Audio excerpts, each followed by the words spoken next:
integral mathematics class 12. If integral of 0 to a dx by 1 plus 4x square dx equal to pi by 8, then a is a ஓட மதிப்பு என்னன்னு கண்டுபிடிக்க சொல்லியிருக்காங்க. இதில் இந்த integral of ஏ இருக்கு இல்லைங்களா, இந்த ஏவோட மதிப்பு என்னன்னு கண்டுபிடிக்கணும். அதுக்கு வந்து ஆப்ஷன் கொடுத்துருக்காங்க. ஏ வந்து 1/2, பி வந்து 1/3, சி வந்து 2, டி வந்து 3. இது 1 மார்க்லேயும் கேட்கலாம், 3 மார்க்லேயும் கேட்கலாம். இப்போ நம்ம இது வந்து எப்படி போகிறதுன்னு பார்க்கலாம். இப்போ இதான் sum. Integral of 0 to a dx by 1 plus 4x square. இது நம்ம என்ன பண்ணுறோம் அப்படின்னா, ரெண்டுலேருந்து காமனாக 4 வந்து வெளியே எடுக்கிறோம்.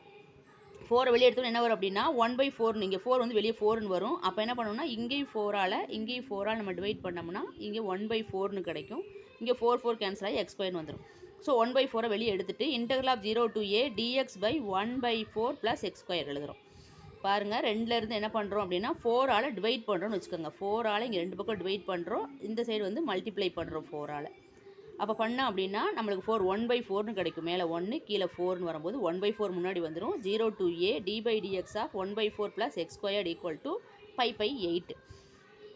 இதில் நம்ம என்ன பண்ணுறோம் அப்படின்னா இது நம்ம டிஃப்ரென்ஷியேட் பண்ணுறோம். இது பார்க்குறதுக்கு எப்படி இருக்குது அப்படின்னு பார்த்தீங்கன்னா 1/4 அப்படிங்கிறது வந்து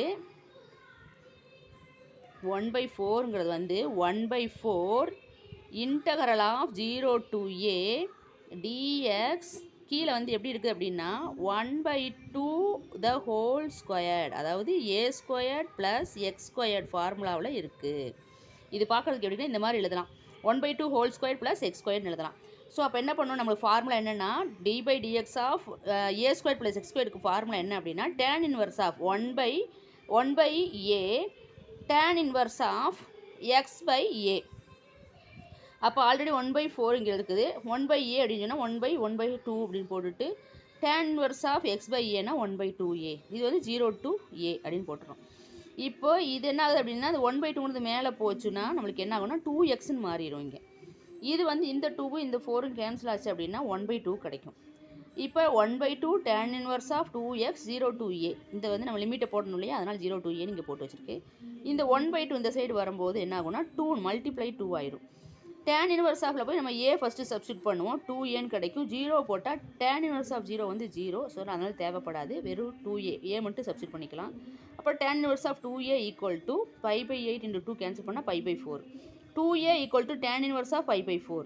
ஸோ a ஈக்குவல் டு என்ன வரும், இப்போ tan inverse of pi by 4ஓட வேல்யூ என்னது, 45ஓட வேல்யூ என்னது 1. அப்போ மதிப்பு வந்து 1. அப்போ 2a ஈக்குவல் டு 1னா a equal to 1/2. The answer கண்டுபிடிச்சாச்சு. தேங்க்யூ.